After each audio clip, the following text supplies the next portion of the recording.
지역사회 변화를 위해서 고민하고 있는 김광백입니다. 제 소개를 좀 간단히 드리면요. 저는 이제 인천이란 지역에서 장애인의 자립생활과 지역사회 변화를 위해서 좀 고민하는 사람 중에 하나입니다. 지역에서 발달장애인의 삶과 관련해서 고민을 좀 나누고 당사자와 당사자를 둘러싼 사람들과 다양한 고민들을 좀 더 정책화시키는데 또 여러 가지 사회 변화를 위해서 좀 고민하는 사람 중에 하나입니다. 그래서 함께 발달장애인과 살아가고 있는 사람이라고 보시면서 그 사람이 생각하는 관점에 대해서 같이 한번 맞닿아서 이해해 주시면 어떨까라고 생각이 들어져요. 우리나라 법에서는 발달장애인 법에서 이렇게 정의하고 있습니다.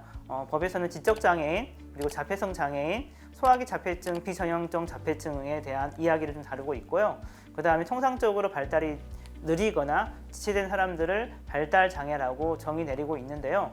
실제로는 발달장애는 크게 지적장애인과 자폐성 장애인을 발달장애라고 통칭해서 부르고 있습니다. 그래서 예전에는 우리가 장애인복지법이 개정되기 전에는 발달장애를 자폐성 장애랑 동의어로 놓고 설명했었을 때도 있는데요. 2014년 발달장애인법이 제정된 이후에는 지적장애와 자폐성 장애를 발달장애라 부른다라고 이해해 주시면 좋을 것 같습니다. 두 장애의 유형은요, 우리나라 전체 인구의 약 0.5% 정도를 차지하고 있습니다. 우리나라 장애 인구가 전체 장애인 전체 인구의 5% 정도거든요. 그 중에서 5% 안에서 또 10% 정도가 발달장애인을 차지하고 있는데요. 점점점 시간이 지나면서 발달장애인 인구가 조금 더 늘어나고 있다로 이해해 주시면 좋을 것 같습니다. 발달장애 이해하는 키워드 4가지를 제가 한번 뽑아봤는데요. 첫 번째가 사회적, 두 번째가 스펙트럼, 세 번째가 정당한 편의 제공, 네 번째가 차별이라고 한번 제가 뽑아봤습니다. 이 4가지 키워드는 정답이 있는 건 아니고요. 제가 생각하는 키워드 4가지를 가지고 한번 설명해 드리도록 하겠습니다. 첫 번째, 사회적 키워드입니다. 장애를 설명하는 여러 가지의 정의가 있거든요. 과거에는 재활 모델, 개별적 모델이라 불렀고요. 최근에는 자립생활 모델, 사회적 모델이라고 부릅니다. 이렇게 설명드리니까 말이 조금 어렵죠. 이것을 풀어서 한번 설명해 드리도록 하겠습니다. 재활 모델, 개별적 모델을 우리가 하나로 묶어서 재활 패러다임이라 불러요. 이걸 보고 어떤 분들은 의료적 모델이라 부르기도 하고 또 어떤 분들은 재활 모델이라 부르기도 합니다. 이 모델에서는요, 장애를 이렇게 정의를 해요. 내가 얼만큼 갖고 있지 않은 게 얼만큼 있는지에 대해서 내 자신 스스로를 장애라고 정의하게 만듭니다. 예를 들면은 발달장애인 중에서 지적장애인은요, IQ가 70 이하를 지적장애라 부르거든요. 그러면 내가 얼만큼 알지 못하는 정도에 따라서 장애 정도가 나눠집니다. 그래서 이 재활 모델의 관점에서 들어가게 되면은 장애는 순전히 나 개인의 문제, 그리고 내가 이 사회에서 나 스스로를 조금 더 낫게 만들기 위해서 필요한 것들은 뭐냐면 치료를 받거나 아니면 열심히 훈련 받아가지고 일상생활에 적응해야 되는 숙제가 나에게 있다라고 설명하고 있습니다. 그럼 나를 통제하는 사람은 누구냐면은 내 자신이 아니라 사회복지사 아니면 의사, 특수교사처럼 소위 말해서 전문가란 사람들에 의해서 나는 살아갈 수밖에 없게 된다는 거죠. 그래서 과거에는 이런 재활 패러다임을 중심으로 장애를 바라봤습니다. 그런데 2000년대 이후, 우리나라 기준입니다. 2000년대 이후에 우리나라에서는 이런 패러다임이 과연 적절한 거야? 라는 질문을 던졌습니다. 장애의 문제는 개인의 문제일 수 있지만 혹시 사회의 문제는 없는 것인가? 이렇게 질문을 던진 거죠. 그래서 서구 사회에서는 1970년대 이후에 이런 문제제기가 있었고 우리나라에서는 2000년대 이후에 이런 문제제기가 나왔는데요. 여기에 따르면 이렇게 정의합니다. 내 개인의 문제가 아니라 우리 사회가 나를 얼만큼 지원해 주지 않았는지를 문제의 정의로 갖고 있습니다. 예를 들면 편의시설의 부재 이렇게 써 있는데요. 예를 들면 이런 겁니다. 휠체어 타신 분들이 길을 가고 있는데 이동에 어려움을 겪는 것은 휠체어를 타고 있기 때문일까요? 아니면 경사로라든가 턱이 있는 환경이라든가 아니면 엘리베이터가 없는 것 때문일까요? 걷지 못하는 문제라 치면 재활 패러다임 관점에서는 걷는 훈련을 열심히 해야 될 거예요. 근데 자립생활 패러다임에 가게 되면은 걷는 것을 열심히 하는 걸 별도로 경사로를 설치한다든가 엘리베이터를 설치해서 휠체어를 타신 분들이 결과적으로 가지 못하는 곳들을 만들지 않는 것을 중요하게 이야기할 수 있을 겁니다.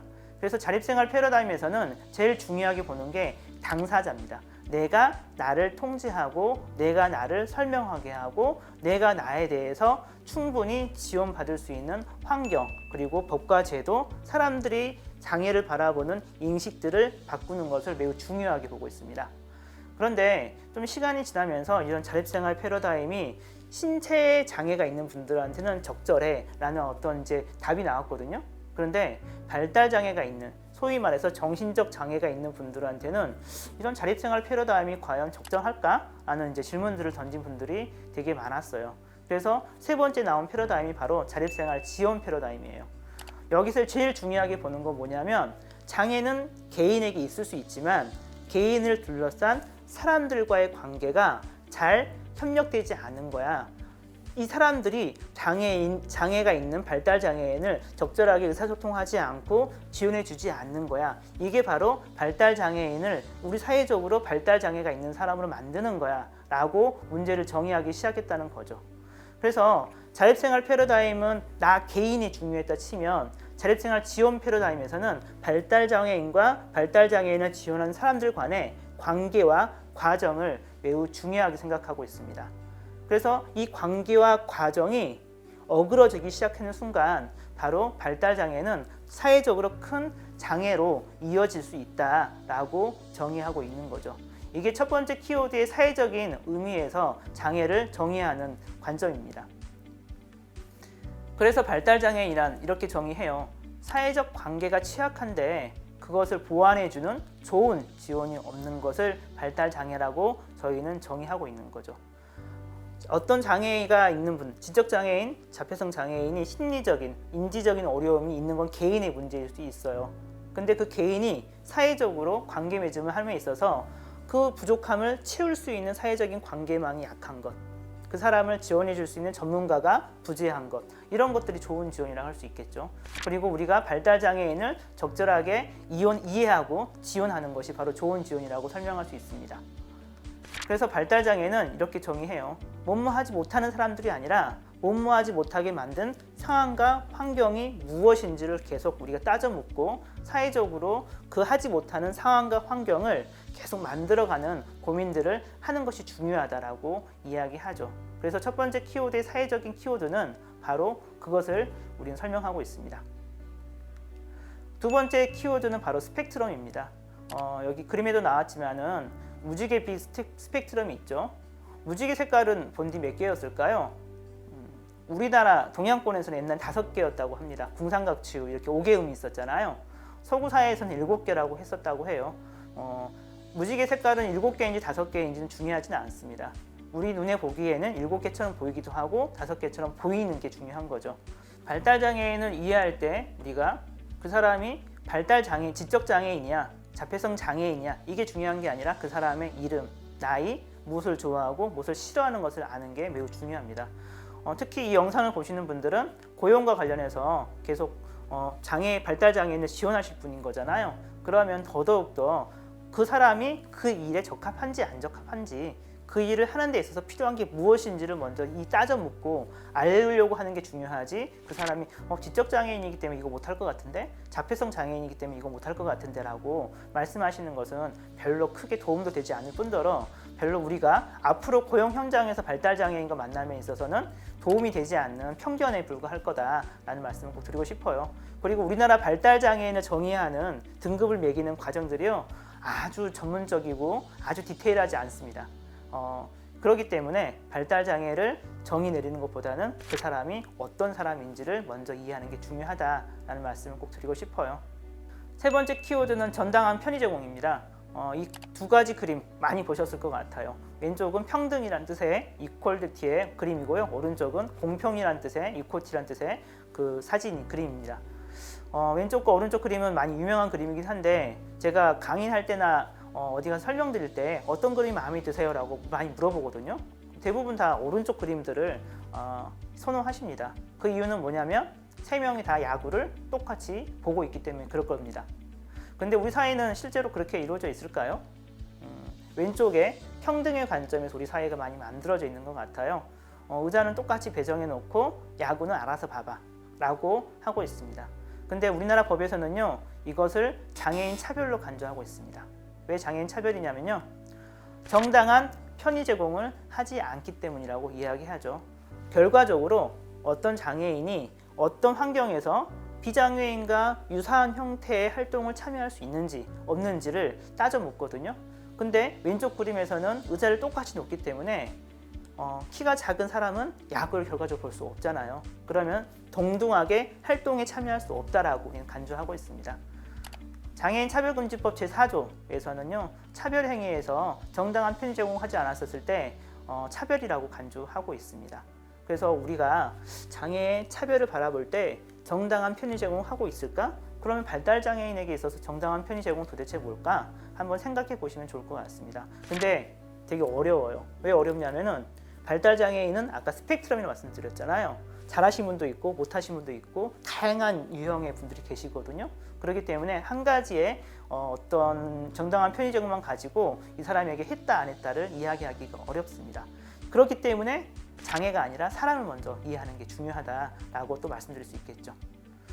마지막 네 번째 키워드는요, 차별입니다. 장애가 있는 사람들은요, 아주 어렸을 때부터 다양한 곳에서 배제의 경험을 갖고 계실 거예요. 제가 좋아하는 문장이긴 한데, 차별은 공기와 같아서 기득권에게는 아무리 눈을 크게 떠도 보이지 않지만 권리를 박탈당한 사람들은 삶의 모든 순간들을 차별과 함께 살아간다고 해요. 차별이 내재되어 있는 사람들은요, 일상의 공간에서 자기의 생각들을 적극적으로 이야기하고 설명하고 요구함에 있어서 많이 부족하기도 하고 어려움을 겪는 분들입니다. 특히 발달장애가 있는 분들 같은 경우는 아주 어렸을 때부터 더 많은 차별들을 겪어왔다라고 우리 사회에는 보고하고 있습니다. 제가 만난 발달장애인이 어떤 한 사람으로 이해하는 것만 해도 부족하지 않을 수 있겠지만은 그 사람이 겪어왔던 시간의 역사에서 차별이란 키워드를 빼놓고 설명할 수는 없습니다. 그래서 고용의 현장에서 이분이 우리와 함께 일함에 있어서 이를 실직한 상태의 다음의 삶을 생각해 보는 것도 매우 중요하지 않을까 생각이 들어져요. 오늘 짧은 영상이지만 마무리 한번 지어보도록 하겠습니다. 제가 좋아하는 책 중에 이제 나는 괜찮은 사람입니다라는 책이 있거든요. 나중에 한번 꼭 읽어보시길 권장드립니다. 이분은 자폐성 장애가 있는 분이시고 어른이 되어서 이 책을 쓰셨는데요. 이 사람이 볼 때 사람은 이렇게 보인대요. 내게 사람으로 보이지 않고 새, 나무, 건물 모든 것들이 사람과 동일하게 보인대요. 그 중에서 나한테 먼저 말을 거는 사람에게 자기는 먼저 말을 건다고 합니다. 이분 자폐인이 갖고 있는 특성 중에 하나인데 모든 자폐인도 이분처럼 이런 특성을 갖고 있지는 않거든요. 이분이 갖고 있는 특성을 존중해 준다면은 그런다면은 그 사람과 함께하는 데 있어서 우리가 조금 힌트를 좀 갖고 있지 않을까 생각이 들거든요. 그래서 최근에 이런 말을 많이 써요. 자립이란 말보다는 연립의 관점, 함께 한다는 관점에서 어떻게 지원하고 어떻게 함께 할 것인지를 계속 고민해 보는 과정을 매우 중요하게 생각하고 있습니다. 저도 20년 가까이 이 일을 하고 있지만은 발달장애에 대해서 잘 모릅니다. 이 짧은 영상으로 발달장애를 감히 이해한다는 것은 불가능하겠죠. 그럼에도 불구하고 이 영상을 보시면서 발달장애가 있다는 사람의 어려움이 무엇인지, 그리고 그 사람의 삶이 무엇인지를 함께 고민해 보시고 함께 해보시면 어떨까라고 생각이 들어집니다. 짧은 시간 들어주셔서 감사합니다.